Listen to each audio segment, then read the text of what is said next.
అడవిలో వేటాడేవాడు ఉండేవాడంట. ఆయన పేరు కన్నప్ప. ఆయనకి పెద్దగా పూజలు మంత్రాలు ఇవేమీ తెలియవు, కానీ దేవుడి మీద నిజమైన ప్రేమ అయితే ఉంది.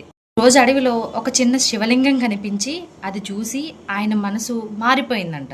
రోజు ఆ శివలింగం దగ్గరికి వచ్చి అతని దగ్గర ఉన్నదే ఆ శివలింగానికి సమర్పించేవాడంట.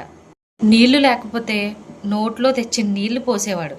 పువ్వులు లేకపోతే అడవిలో దొరికిన ఆకులే పెట్టేవాడు. ఒకరోజు శివలింగం కంట్లో రక్తం కారడం చూసి చాలా భయం వేసిందంట. నా దేవుడికి నొప్పి వస్తుందా అని చాలా బాధపడ్డాడు. నిమిషం కూడా ఆలోచించకుండా తన కన్ను తీసి శివలింగం మీద పెట్టాడు. వెంటనే ఆ రక్తం ఆగిపోయింది.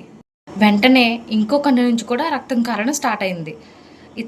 అప్పుడు అతను ఇంకో కన్నును కూడా ఇవ్వడానికి కూడా సిద్ధపడ్డాడు. రెండో కన్ను కూడా ఇచ్చేస్తే శివలింగం ఎక్కడుందో కనిపించదు అని చెప్పి ఆయన కాలిని శివలింగం మీద పెట్టి గుర్తుగా పెట్టుకున్నాడు. అప్పుడు అతని భక్తి చూసి ఆ శివయ్య వచ్చి ఆశీర్వదించి అతను చేసే పనిని ఆపాడంట. దీన్ని బట్టి మీకేం అర్థమవుతుంది? దేవుడికి కావాల్సింది పెద్ద పెద్ద పూజలు కాదు, మంచి మనసు. ఇది తెలుసుకోండి. నా వీడియో కనుక మీకు నచ్చినట్లయితే సబ్స్క్రైబ్ చేసుకోండి. ఇలాంటి మరెన్నో వీడియోస్ ఇక్కడ నుంచి మీ ముందుకు.